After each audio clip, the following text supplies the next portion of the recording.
Good morning, good people. Today is Sunday, October 12th, 2025. We've got a little bit of technical issue here. The internet is slow. What do you mean the internet is slow?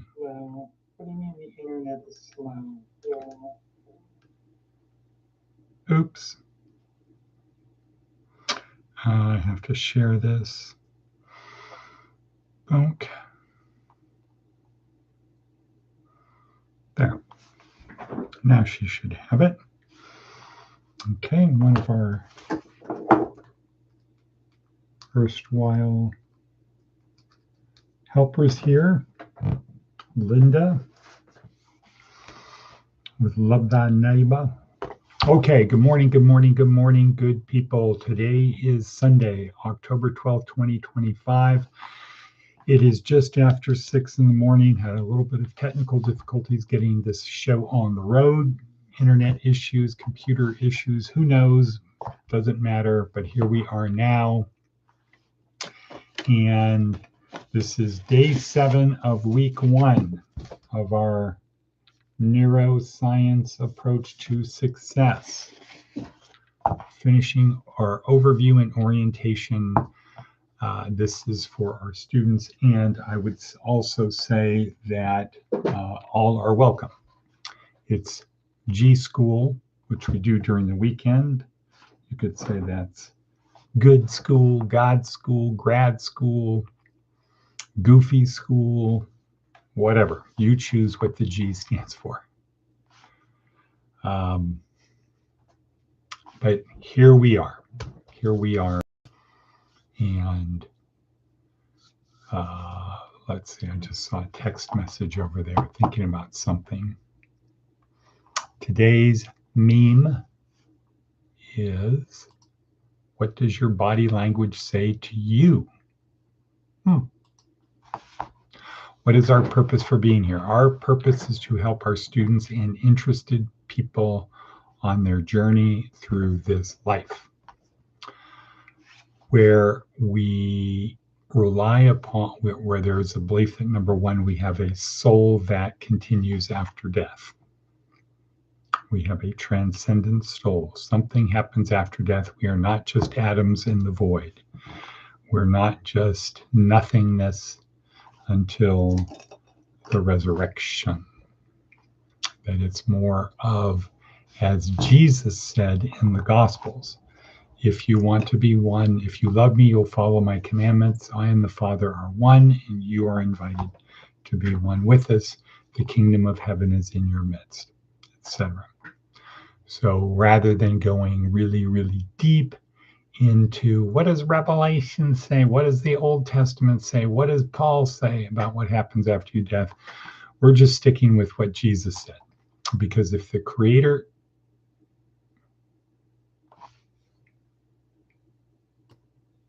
wow, my screen completely flipped out. If the Creator incarnate came down to teach people, and if God said, if you believe my Son, John 3:16, right? For God so loved the world that he sent his only begotten Son, that whosoever shall believe in him will have everlasting life. So we're going with what Jesus said, not the Old Testament, not Paul, not the rest of the New Testament. What Jesus said, and we don't need to get involved in the details of when, right? When? Is it like he said to the guy on the cross dying next to him, I assure you, tonight you'll be in heaven with me. Right, so we're just going with that. We have a transcendent soul that continues after death, and that what we're to do here is what Jesus commanded. Love one another as Jesus loved us, disciples of all nations. When you get down to well, how do you show you love your neighbor with all your heart and soul? We'll go to Matthew 25, around, 30 on, where he says, if you You need to feed the hungry, the thirsty, the sick, the unclothed, the unhoused, and the people in jail. If you do that, you are going to be good. If you don't do that, off to the lake of fire with you. And there will be many who said, Lord, Lord, we did all these things in your name, but I never knew you because you didn't do what my dad asked you to do, which you could say is believe in me. And I told you to do these things. One of the interesting things that come out of our Protestant brothers is read the thing of reading the Bible because it's the section of it's fit for instruction, et cetera, to show yourself worthy. Yeah, but that's talking about the Old Testament because there was no New Testament. There was nothing for people to read. It was an oral tradition. They didn't have scribes out there. They had the people. They had the apostles. It was an oral tradition. So when they're talking about go back and do your reading, they're not talking about Paul. They're not talking about the Gospels. They're talking about the Old Testament. Oops. Okay, anyway, our purpose here is to help our students and interested people on their journey to life. If you are already saved, good for you, good system. This is not designed for you. You are completely welcome. And the suggestion would be, as Jesus said, to come as a child, meaning you don't know everything. But if you already do know everything, if you know you're saved, that's great, super, wonderful. You're already saved. The rest of us need to kind of get focused on what we're talking about, what we're doing, and to learn from Jesus, to learn from the parables, to learn from what Jesus said. That's our goal here. Let's see. So let's get on with the show, the practical side. We go to our worksheet, which is attached down below. It's on our website. It's on Facebook, YouTube, LinkedIn, X. The Didache. No, that was last week. Okay. Your body language to you. What? Right. Okay. Advice from an 80-year-old. Choose your life's mate carefully. From this one decision will come 80% of your happiness or misery. That reminds me. That question of why is divorce so expensive? And one answer is because it's worth it. Okay. I don't agree with that, but I think it's a good joke. It's a joke, people. It's a joke. Lighten up, Francis. Okay. Seth Godin. Uncomfortable/unspoken. If you want to make a change or make a living, it might pay to find a topic that people hesitate to talk about. There's enormous leverage in making the uncomfortable urgent enough to take action on. One of the easiest ways to improve public health and reduce cancer is by increasing the adoption of colonoscopies.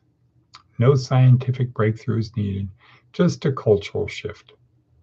The same sort of impact happens when we prioritize women's health or retirement savings or drunk driving. Culture works hard to maintain its status quo, and persistent community action can change our standards. Right. Sometimes you should talk about the things that are uncomfortable. A lot of upside on that. Okay, cool. Let's talk about Amy Cuddy. Not sure why. Amy Cuddy. Okay, body language. Amy Cuddy is a Harvard Business School professor, recognized as an expert on this. And the belief is, yep, she probably got it right.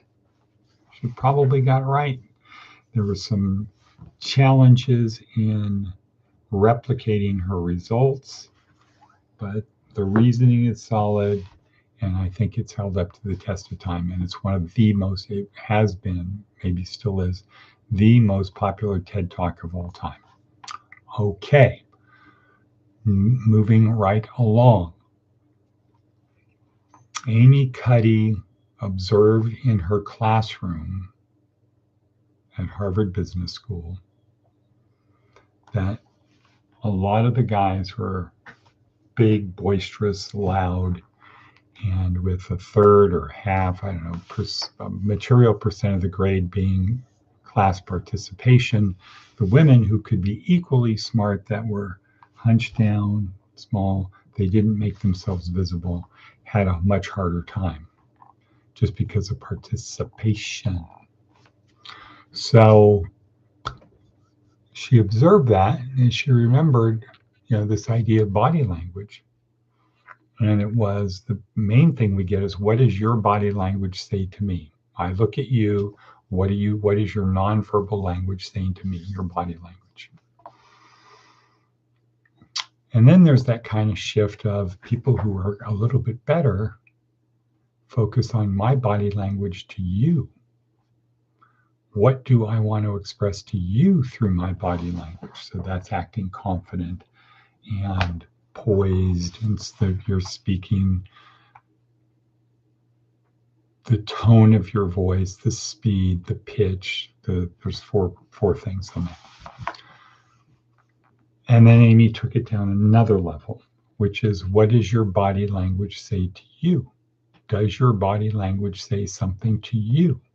And if your body language does say something to you, can we do things physically to change our blood chemistry? Because if we can, then we can dial in who we need to be, which is one of the purposes, the fundamental purpose of the class, is to answer those two questions. Who am I? Why do I behave the way I do? And if I know the answer to those two things, then I can dial in. So Amy Cuddy is really focusing on building the argument, building the foundation that we can dial in who we need to be right now. We can dial it in. And then she discovered it's pretty simple how to dial it in. So if you want to feel confident, you have to stretch out big for, I don't know, what does she say, 5 minutes? Just get big, do things to make yourself larger. That will release testosterone into your bloodstream and your brain. You will feel more confident. That's all you have to do. Instead of sitting out on our phones, the thing would be to go in the bathroom, go out, be outside, whatever, just stretch. Just stretch. Just stretch. On the other hand, if for some reason you don't want to be noticeable, then you need to go and spend 5 minutes making yourself small. Small.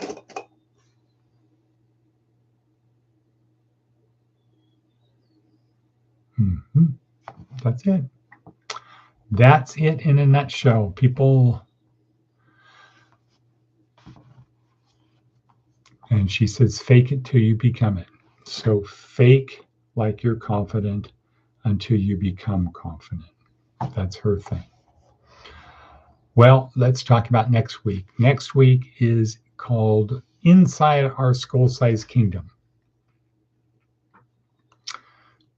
So now that we understand about the journey, what is the journey? What is my part of the journey? Is it the journey or is it my journey? We answer those questions. Now, the next week is to really understand how it works. So get into the neurons, neurotransmitters, reticular activating system, parts of our brain, the parts of our brain that we can focus on well enough so that by the end of the week we get it. instead of going broad to the point where we don't get it, or so narrow that it doesn't have any value.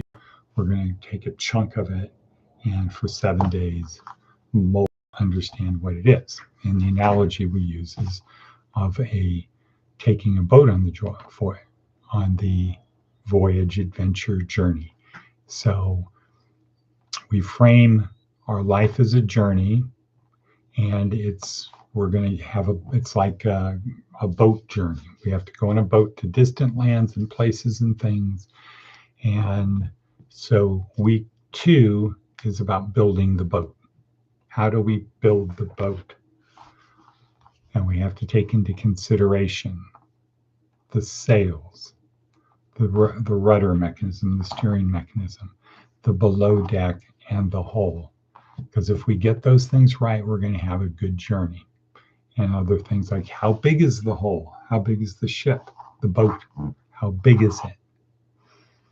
Focus on that next week. Because just imagine you're going out on a journey and you don't have a good below deck. You don't have a good place to cook, to sleep, to go just to get out of the elements, to store cargo, to store supplies.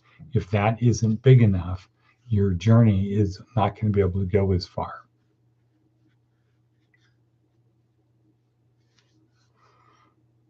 But if it's too big, then you can't man it. So how big should it be? And we build the boat. That's what we're going to do next week. We're going to build the boat. The third week is we're going to get our crew, because this is a boat that you can't sail by yourself. You need a crew. You cannot be successful without help. So we got to get our crew. And then the fourth week is now the journey is afoot. How do we not screw the pooch? And with that, we're going to say, hasta la vista, baby. Hasta la vista, baby. That kind of rolls off the tongue well. Hasta la vista, baby. Okay. And where's the cut button? Okay, and cut.